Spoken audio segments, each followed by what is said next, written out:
Right. I'm excited to introduce Eileen Kopsaftis, a pain consultant, movement expert, nutrition educator with 30 plus years of experience helping people resolve chronic pain and maintain real life function at every age, which is amazing. She's a licensed physical therapist with advanced training in functional movement and nutrition, the author of two international bestsellers, Pain Culprits and Aging Culprits.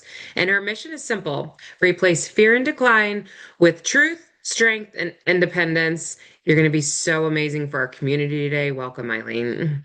Oh, I hope so. No pressure, right? Yeah. No, I'm excited to be here. Thank you. My mission is to erase pain from the world, however that happens. So thank you for helping me to do that.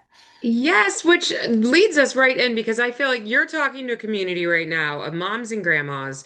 And one of the things that we talk about often is just this whole like meeting our 80-year-old self and that self being proud of us for what we layered in today. And I feel like you go right to this. Let's start with this aging without decline because I think an interesting piece of this is what we see, right? If we're one of the people who has seen an aging parent go downhill, not age well, we're kind of like that I'm doomed. That's my future. And then the opposite holds true as well. So I'd love to hear what you witness around this and where your thoughts go. Well, if I could sidetrack for just a moment, I love how you said we're talking to our 80-year-old self, because I just did a beta program in my academy to work with people who have a lot of stuff going on, who have Mm. struggled to reach success independently, even with access to good content. And so did this beta program where can I do a group instead of private and still get the same results? And the first thing I had them do was to write a future self letter. So I Yes. love that you said that because we really need to put ourselves into our future. This is science. This isn't woo-woo stuff. Our brain will work toward what we think, what we believe, what our goals are. Just, like if you decide you wanted to buy a red pickup truck, you're going to see a red pickup truck everywhere because your brain is now paying attention and looking for it. So it's the same thing with looking at our future selves. And the issue with the whole aging with decline is that it's this mainstream narrative that we've been fed for eons. And I don't know how true it was before I was born, even at my ancient age of heading towards 70 in a couple of years. But the thing is, if all we hear is you're supposed to decline, what do you expect at your age? Of course, you're 68, or 72, or whatever age you pick. I talked to somebody 35 who said all his friends told him when he hit 30 at his birthday that it was all downhill from here. So if this is our mental, if this is our belief, our brain is going to cooperate with that belief. So now, anytime we try to do different things, our brain is going to sabotage us. So a lot of the times people think it's their fault. They just don't have enough motivation or they don't have enough discipline. But if you don't believe you can become the person you want to become, your brain is not going to cooperate. And so you're going So to get true. sabotaged. So the first thing you need to do, and this is one of my 7 pillars of lifelong well-being, is to change your mindset and your belief patterns. Because once you know, and there, if you want help with this, just go to YouTube and type in seniors running marathons, seniors doing this, seniors doing that. You will see so much. Now, I know we live in the age of AI, but we can kind of tell when something's AI. If a guy's got 6 fingers, we know it's AI. So let's just pay attention. Scroll down the bottom and see the disclaimer or whatever and see if it's AI. But for the most part, oh my goodness, I've worked with people over 100 years old and gotten them stronger by doing squats and parallel bars. So the human body on a cellular level is not really designed to decline. Mm. It happens by default because we believe it's supposed to happen, and we don't do anything to prevent it or to work against it. And I always say nobody ever ended up in a nursing home because they set that as a goal. Right. But we have to know it's not inevitable. I mean, I kind of joke and say it's not a rite of passage that we're going to need disposable underwear before we go below ground.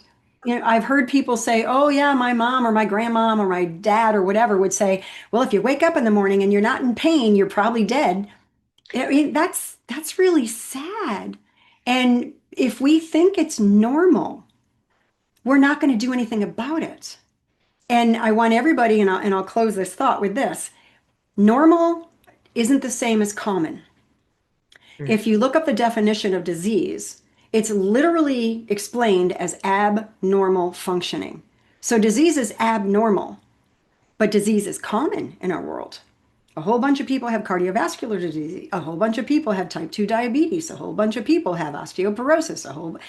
So disease is common, but it's still defined as abnormal.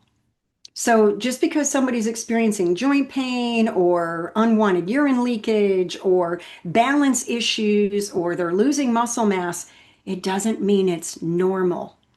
It's just common. And so if you go to somebody who says, well, at your age, what do you expect? It's time to find somebody else. Thank you for that. Oh my goodness. First of all of that was so well said, but then you could drop the mic after you just said it happens. I don't know if you've had it happen yet. You are gorgeously going to enter your 70s. That's amazing that you see that as something close. My mom is 73 and has literally had doctors tell her Oh, that like, well, this is where you are. When she's like fighting her best fight for the thriving, the normal's not optimal piece, what you're talking about, and mhm. coming against some barriers with different providers. So Yeah, it's an and it's really sad interesting. because they're going to treat you based on their perspective. I mean, it's literally like ageism, Mhm. Mhm. and that's really not right. Just a Right. big bag of wrong. Yeah. Oh, there were so many good nuggets in there. So let's go back and unpack some of these. I just the idea that we can keep strength training Hmm. into our hundreds because we're going to debunk some myths with that.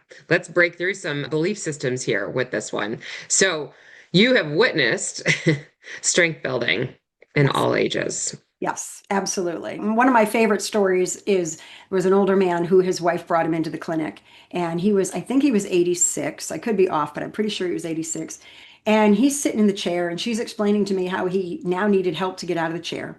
And he used to be more active. He would walk to the corner store to get the paper every morning and all kinds of things. And he kind of stopped doing all that. So now he's declined. And she said, so the doctor brought him here so he could get stronger again. And he looks up at me and says, don't you think at my age I should be allowed to rest? And I looked back and I said, if you want your wife to dust you off once a day, he was kind of, but I know it was less than 3 weeks. It might have only been two, where we had strengthened him to the point where he was getting out of that chair like a shot. He was doing leg presses of like over 200 pounds. So Wow. it's the human body when you're doing the right things the right way. So I don't want everybody to all of a sudden go out there and start doing heavy weightlifting because they could Right. potentially hurt themselves. A lot of what's taught in the fitness industry really does a little more harm than good to most people. And a lot of that is because they're trained to train people like dead people. I have a video on my YouTube, Are You Training Like a Dead Person? And it's because the anatomy that we understand about the human body is based on studying cadavers.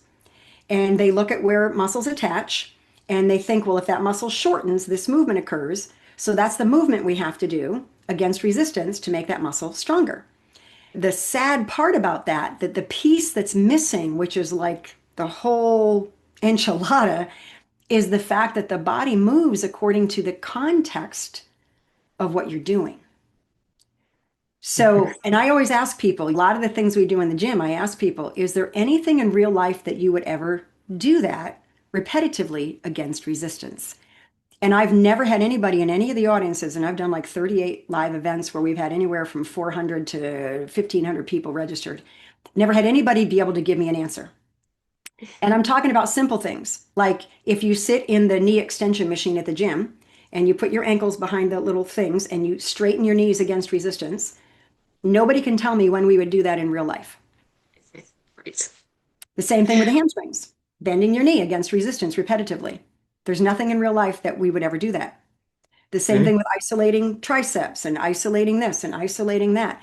The human body is designed to work as a team effort. And if you go to put something overhead in the airplane, what happens is you're going, especially if it's heavy, you're not going to say, oh, I can only use my triceps. I better make sure keep my elbows at 90 degrees and I keep my arms like this and I don't use any other body part. I got to just use my triceps. No, you're going to squat down so that you can load your power source and physics. You're going to push through the floor with the same effort required to lift that overhead. Your whole body's involved in that task. So why are we doing things in the gym that don't use the whole body? And that's how we ended up with tendonitis and tendinosis and tendinopathy and all the issues, the rotator cuff tears, I could name thing after thing. So I don't want anybody here to go out and just start lifting heavy weights. You've got to make sure that you've got good range of motion because you don't want to strengthen if you have limited mobility. If your shoulder only does this without a lot of pain, trying to make it stronger is only going to cause more harm than good. So we've got to use common sense, get the mobility back, then work on strengthening and do it in all three planes and do it as a whole person in authentic movement. Mm. Again, so good. So we're talking about functional fitness here, is what I'm hearing out of you, Yes. Eileen. Yes, Yes. and that if any of our listeners have heard that word, it's a beautiful word because it's exactly what Eileen's talking about, is that when we are training, we're training for life. We're Yes. training to open the soup can or, open the jar in the kitchen and to Yes. be in an airport and be able to function. Yeah. And And squat down on the floor and scoop up that 2-year-old grandchild that's running at yes, us without our yes. feet being in perfect hip width apart, toes turned forward position. Yes. Uh-oh. Yes, I always think about, and without getting injured, right? Like it's not Yes. the first time we've done it in a long time.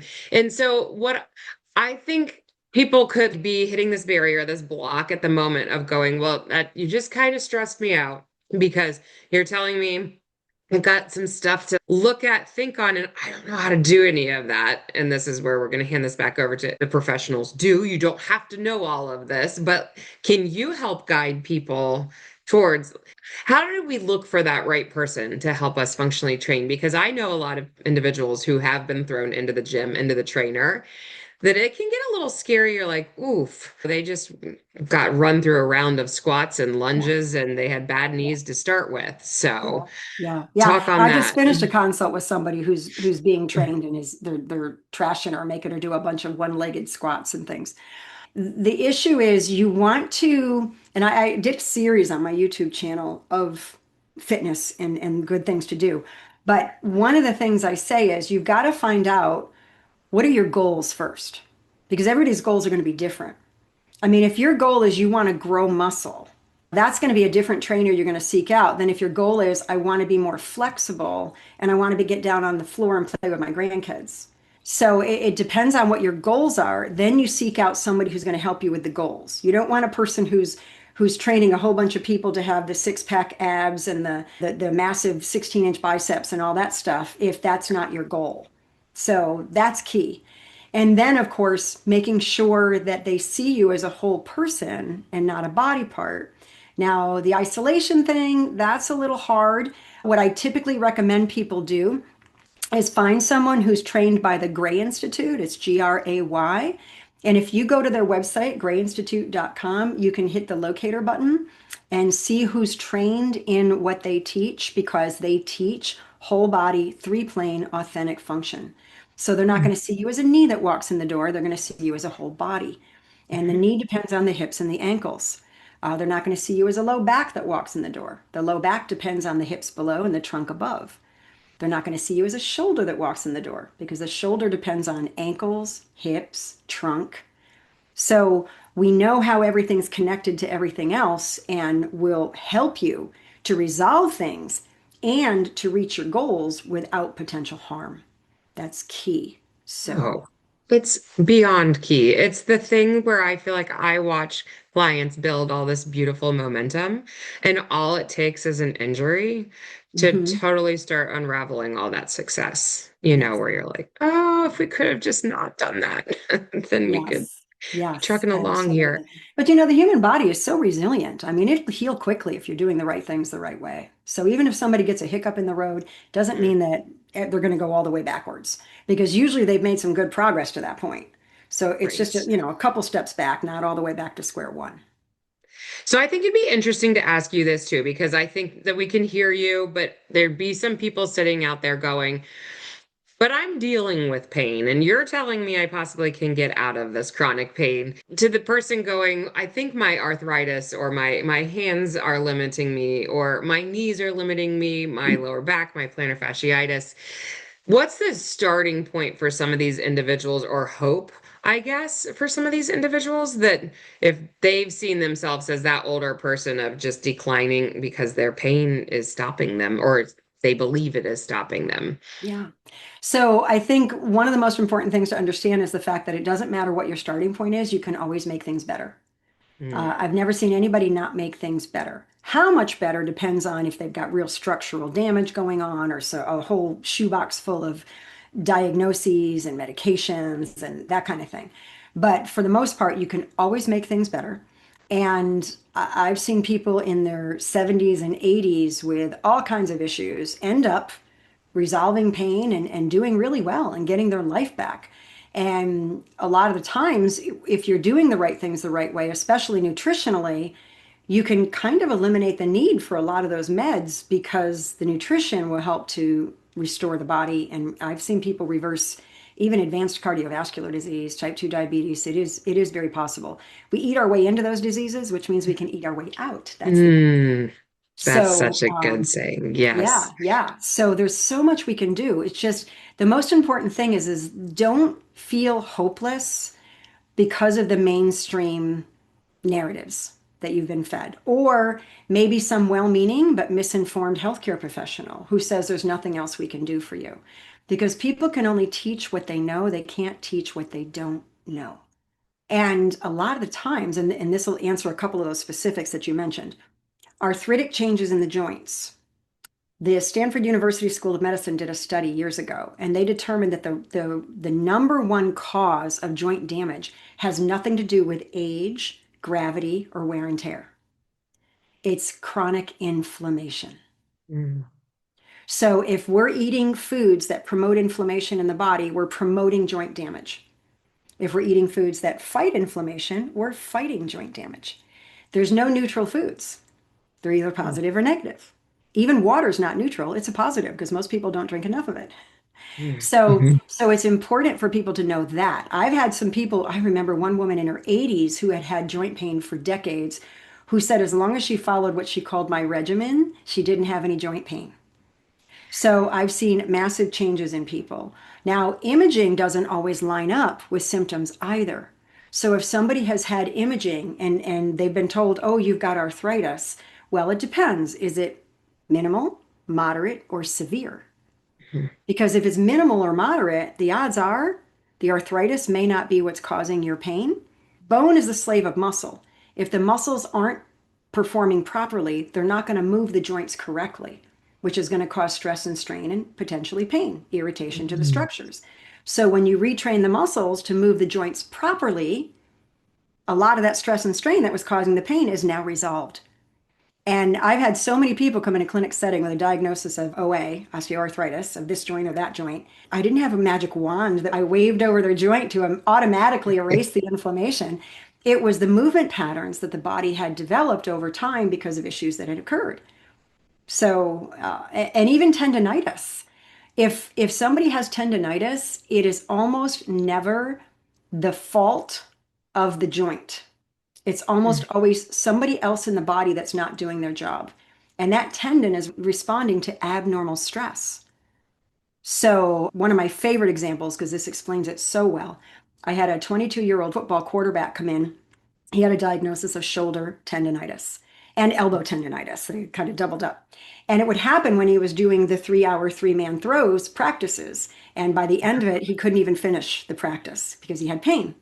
Yeah. So I test him. There's absolutely nothing wrong with this kid's, I call him a kid, he's in his 20s.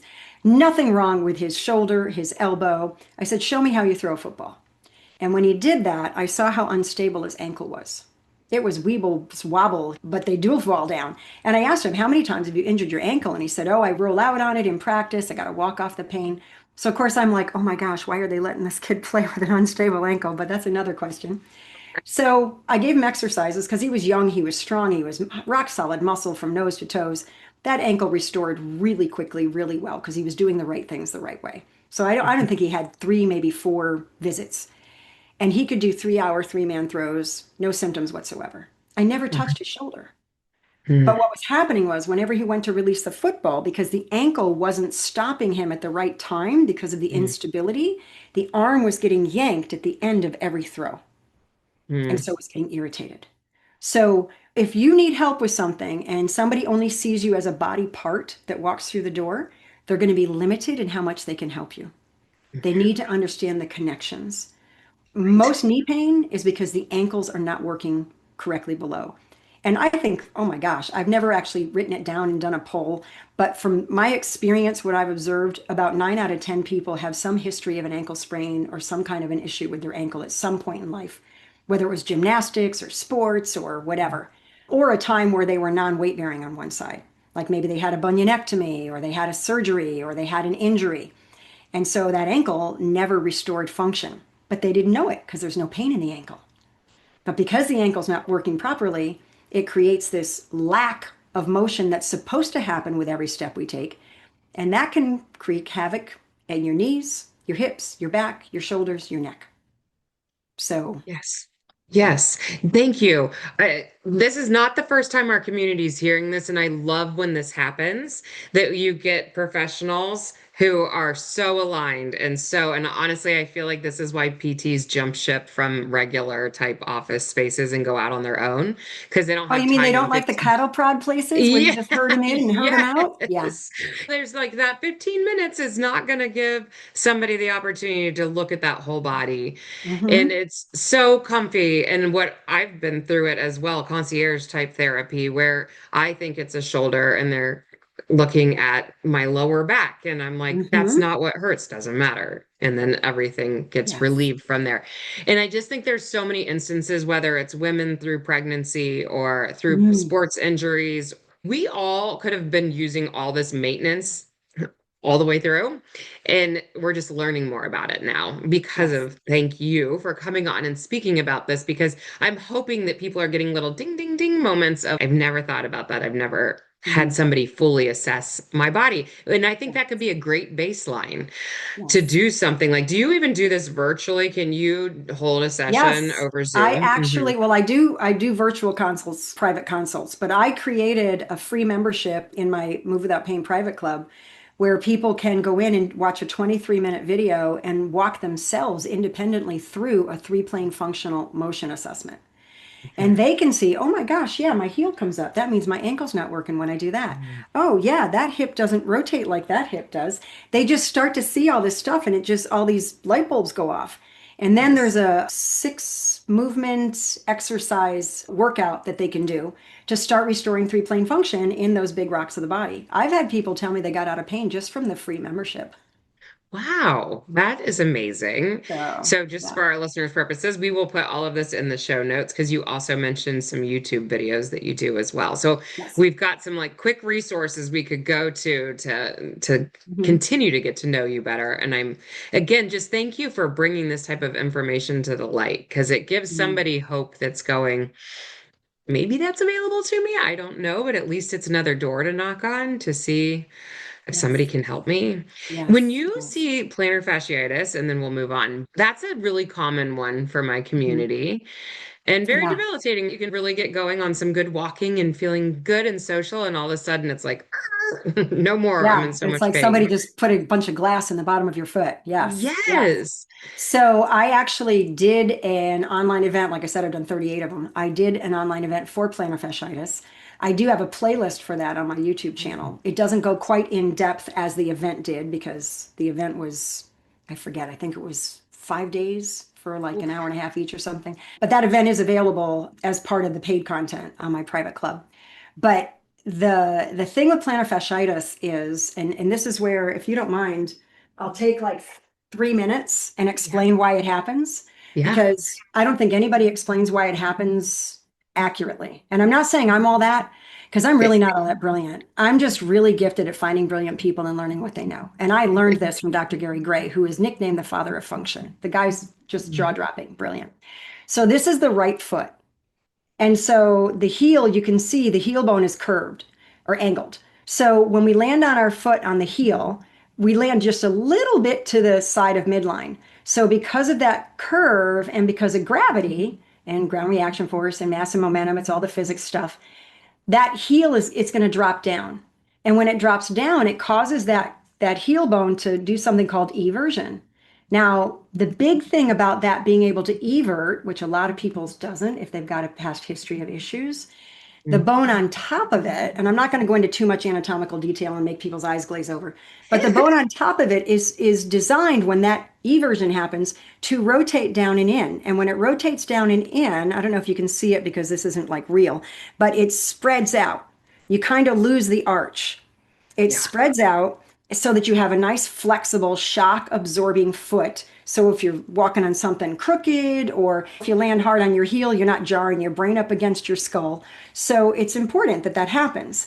Now, all kinds of stuff happens when that happens. This bone turns in, the bone above it turns in, all these muscles get switched on, all this rotation and side bending and flexing, extending, all these motions happen because that started everything. Mm. So if it didn't start it, what's not happening? And then because it started everything, all those motions happen all the way up to your trunk. You're sort of wound like a top, and then you kind of unwind. So you start to come out of the wind and all the other motions, and it goes all the way back down to your foot. So now the bone is turning out instead of in, or it's coming out of internal. And when that happens, that bone rotates up and out. Mm. And when that rotates up and out, you now get a big arch. You get a very solid foot to push off your toe. So if anything isn't happening properly, starting with this, you're not going to get a nice solid push off of the toe.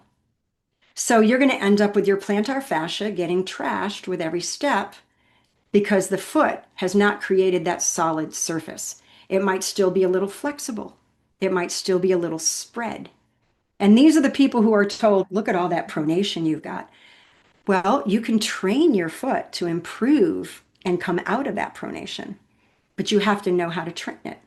Right. And I had people just in that one event. Oh my gosh, one guy, he said he'd been working on plantar fasciitis for like 2 or 3 years, and just the event eliminated his plantar fasciitis pain. Now, I'm not saying that happened with 100% of the people who watched it, but the issue is you've got to understand the connection. Everybody's going to be ultrasounding the bottom of the foot. You're going to be rolling on ice to try to get the inflammation down. Mhm. Researchers have actually figured out it's not even inflammation, it's not even an itis. It's more of an osis. It's more like there's decreased blood supply. So it's not even what we think it is. And so we're treating it with injections and NSAIDs, anti-inflammatories, ice, and it's not even an inflammation issue. It's a biomechanics issue. And Wow. you could have your opposite hip not working right, Mm. causing plantar fasciitis. Like if my left hip isn't extending properly during gait, my right foot could end up with fasciitis symptoms. I mean, you've got to see the whole and understand that connection. And Mhm. and again, if anybody hears this, reach out to the Gray Institute and find somebody close by because they're going to know how to look at you the right way. Right, which is amazing to hear you talk about this. So when somebody gets an insert and their insert in their shoes starts to help, it's because it's positioning their body in a different, like it's really not about the cushion of the insert, it's more about the body positioning. Well, that would be a little bit more complex, but people get them for different reasons. Hmm. And unfortunately, if they get an insert that's really firm and it's forcing the arch so that it can never drop, now they're missing the whole getting into pronation before they go into supination. And that's going to alter gait too, and not necessarily in a good way, because it's going to mess up that whole chain that has to happen. And there were shoes that were put out decades ago that stopped people from pronating because they're like, oh, it's because all these people are pronating that they're having all this pain. They Yeah. screwed up so many people with those shoes. They were pulled off the market really fast because you've got to be able to pronate and supinate from the time you land on your heel to the time you push off your toe. That has to Mhm. happen all the way up, all the way down with every single step we take. And I still think there's shoes out there that are still doing some of this. Like I won't Probably. name brands, but my sister-in-law even like ran into that where she came out with a pretty serious injury because she's like, it was my shoes. And they felt like therapeutic shoes, right? Like they felt like they should have been saving the problem and And instead those they were ones, for fixing it. older people, the rocker shoes, it's going to improve your balance. No, you're screwing up your gait. Don't wear them. Yeah. Yes. Ah. Oh my gosh. Thank you. And again, so good. And if somebody's feeling overwhelmed and they're like, I don't know where to go. I love that you gave us that Grace Institute. Just some like simple places to say what's near me. We could probably also Google concierge therapist for the most part, or do you feel like you really need to make sure the background of people you trust? Well, typically a PT who's not playing the insurance game and their clinic is doing well is good at what they're doing, or they wouldn't have the doors open because they're not True. counting on insurance. So typically you're Hmm. going to be in good hands. You're at least going to get one-on-one care. Hmm. But I Yeah, you'll found have that, the sit down time, right? Like the right, true questions asked, body assessed. yes, yes. Yes. But if they Do see you, you as just that foot, they're going to be limited in how much they can help you. right. I totally agree. Do you do myofascial release as well? The first 15 years of my profession, I trained heavily in manual techniques. So Mulligan's mobilization with movement, McKenzie method, myofascial release, craniosacral therapy, strain and counter strain, muscle energy technique. I mean, neurofascial release. So you name it, I took it if I knew it was going to help people to get better. And Mhm. then the last 15 years of my profession, I've focused a lot more on teaching people how to fix themselves. And I have found that to be so much more rewarding, Mhm. and they're now not dependent on me. I tell them if they do what I call my pain program, which is a commitment to a certain number of sessions, they're getting an education in how their body functions and how to fix it when anything happens. And that's priceless. Just gonna say that. I totally agree. Because then if you're on a trip, if you are living and thriving, in your older years and Yeah. vacationing all the time, you're not coming home from things wounded. You can be like Right, right. holding. And it's kind of like studying the real dollar bill so you know when a counterfeit comes in. So if you're Hmm. working with an athletic trainer or you're at a gym and you see this stuff, you're going to know, oh, that's not authentic. Nope, that's isolating. You're just going to know what's real and what's not, and you're going to be able to make the right choices. Yes, agreed. That's so good. I wanted to ask you this question because you talk about this on your website, but ignored culprits behind chronic pain, as we're Yes, kind of keeping this on yes. a pain conversation because I like it for, again, those individuals who feel hopeless with pain. Right, Let's right. go through some of those Right. culprits. Yes. So the main, and I'll make it really simple. There are three areas of the body that are almost always part of the problem. Almost Okay. always. It could be all three, could be two of them, but it could be one of them. It's the ankles, as I've already explained pretty Mm-hmm. well. It's the hips, because the hip is the second most mobile joint in the body after the shoulder, yet it's weight bearing. So it's very important that it's functioning properly, that it's fully mobile in all three planes and it's stable. And Hmm. if that's not, if somebody's got one hip that works a lot better than the other hip, guess what? Your body's compensating. Those compensations end up breaking stuff down over time because it's just not symmetrical, and that's not good. So it's the ankles, the hips, and the trunk. How many people train their trunk, or I should say thoracic spine, but I say trunk because everybody knows what that is. But it's between the neck and the low back. Hmm. And very few people train the thoracic spine. No, there's something called type 1 and type 2 motion, which is you're either rotating and side bending in the same direction or the opposite direction. And it has to be able to do all those things. I kind of joke and show my age when I say the thoracic spine is sort of like Ginsu knives, it does it all. And the point is, most people don't train their trunk. And so if the trunk is lacking, especially as people get older, if they start to get that forward head, the upper trunk is not going to extend correctly. So now, whenever you go to bring your shoulder up overhead, it can't go into full range because the upper trunk, the T-spine, is kind of flexed forward and it won't extend. It has to extend in order for the person to get full flexion. So if I can only go here, it's probably my trunk that's restricting it. If I'm kind of like this, but as soon as Hmm. my trunk comes up, I gain, look at all the range. But it Hmm. requires that upper trunk to extend.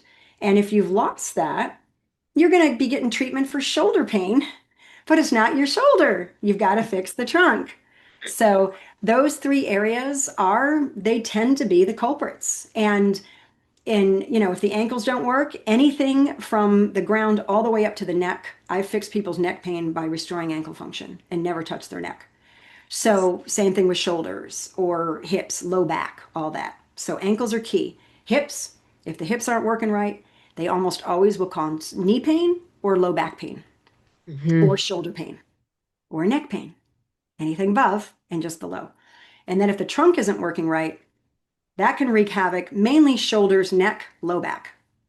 So like if somebody's sitting in their car and they try to back up their car and they have pain in their back, I can Mm, almost guarantee it's not their back, it's their trunk. mm. Yes. It's sneaky like that, isn't Yes, it's like the it? silent saboteur, you know? Yes.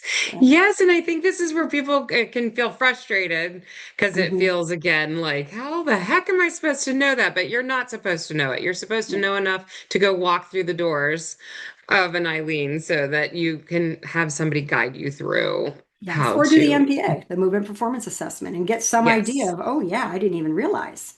Yes. Yes. Because I think there's a piece of this for people that it almost feels too easy, right? If they're like, Mhm. ready for surgery for call it plantar fasciitis or a shoulder rotator cuff or whatever, and then to think you're just going to mess with my movement, you're just going Mm. to, and it's like, yeah, we're going to address some old injuries and we're going Yes. to get you back Yeah. up and running. Yeah. But gosh, this is so interesting. I also, before we kind of close out here, I could talk to you for an entire day. I liked this. What are the earliest signs of someone aging poorly? Kind of like sending our Mm. listeners off with this thought of, let's talk some Yes. red The, flags. the biggies to look forward to or to look at are when you Mhm. go to sit in a chair, do you plop? Mm. Are you a Because plopper? if your butt gets close to the chair, but you can't control it to sit down with control Hmm. and you plop, you're Hmm. at risk, you're at a pretty high risk of decline in the coming months or years. Absolutely. So you don't want to plop. Are you struggling to go get out of a car without assistance? Do you have to really pull on the door?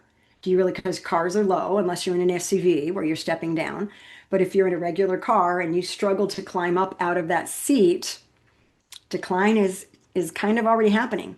If you feel unstable at all, maybe you're some people do what I call furniture walking, where if they're, going down the hall, they're just kind of touching the hall a little as they're going down the hall, just to give them that little bit of security so the brain feels safe. Um, if they're in the kitchen and they're holding on to things as they're turning. So if you feel like you're starting to lose your stability, that's key. Don't wait because it's not going to get better on its own. I mean, the body has to be provided what's necessary to restore things. And if you don't know how to do that, you've got to find somebody to teach you. Yes. When you say don't wait, exactly what you're talking about, like assess, self-assess, use tools, use resources, Yes. Yeah. and And that MPA, you'll see, oh my gosh, I'm really unstable when I go to assess the back of my body. What's going on? But the rest I'm okay. So it just Mhm. gives you some clues like where to focus so that you don't feel like I mean, I can look at people's three-plane motion and figure out what's going on in about 20 minutes. So we're not talking 4 hours of assessing. And then out of those, it's six movements. You do it on the right side and the left side. So 12 motions altogether. Those 12 movements will show me 66 different joint motions Mm. in like 20 minutes. And then you figure out what's not moving right. And then we do some movements to restore that. And then we reassess and oh yeah, that got better. Then we know that's your homework because it's working. So Mhm. you're not chasing your tail. Well, let's see how you feel 2 weeks from now. You know, yeah, you got to make sure it's working. Exactly. Yes, which takes me full circle back to your example of the gentleman that you described who said, "Don't you think I've earned the right to sit in this chair?" I think is what and how you said Hmm. it. Hmm. That's a mental space, right? Because, and I think this is hard because back to a promise of what parents have taught us or role models that we've seen, that whole fight to get to retirement to like, oh, just be a chill grandparent, Yeah, right? yeah, But then yeah, that peace leads to loss of momentum, motion, and then decline, is what you're saying. Like, we really can't yeah. do that, or else Right. we've shortened our lifespan. I mean, you can do things you enjoy. There's always something somebody enjoys. Pickleball has gotten very popular. A lot of people really are loving pickleball.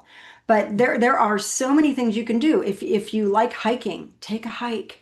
If you like to swim, join a local place that's got a pool.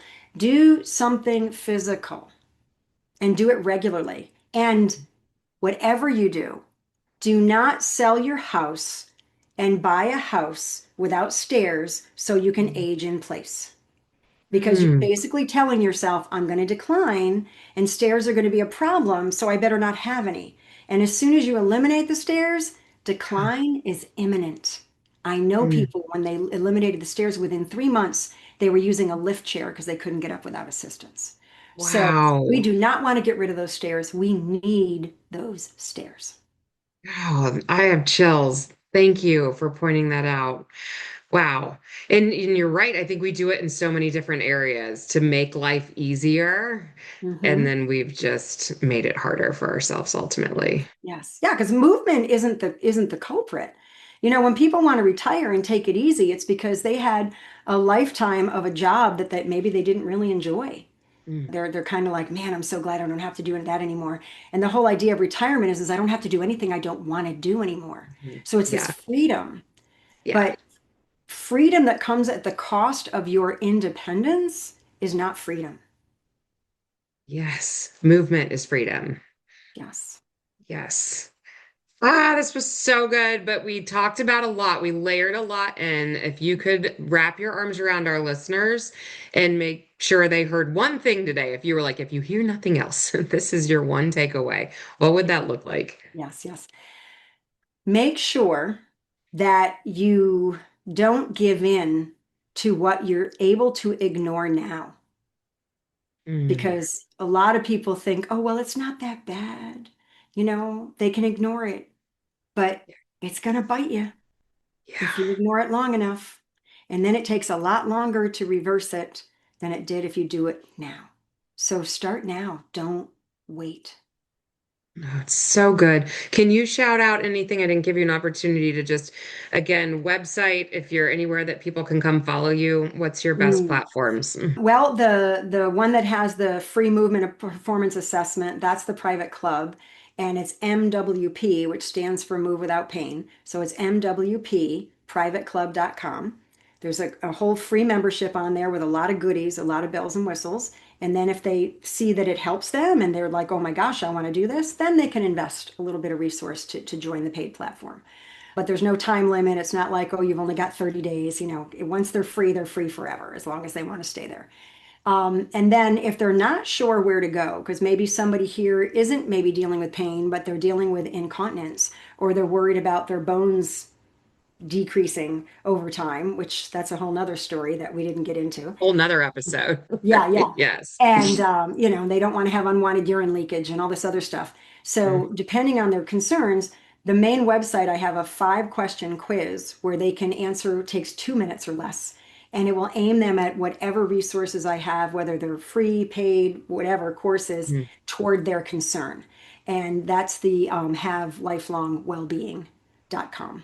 I know it's a long handle. Wonderful. No, thank you. This is Havelifelongwellbeing.com. And then they can answer the quiz and it will tell them, oh, you want to go here, you want to go there. It'll kind of yes, aim them in the right direction. it's their roadmap, which is Yes. perfect. And again, you have YouTube's. What's your YouTube station? If they just type in my name. Okay. Yeah. All right. So again, all of this will be in the show notes, listeners. No fear if you're out running, doing laundry, or any of the fun stuff. And you're a complete delight, Eileen. Thank you so Thank much you. for joining us today. Yes. Thank you for having me. I really need to be part of the solution or I wouldn't be able to sleep at night. So I do this kind of for selfish reasons. It makes me feel good. Well, we got to benefit from that, so thank you.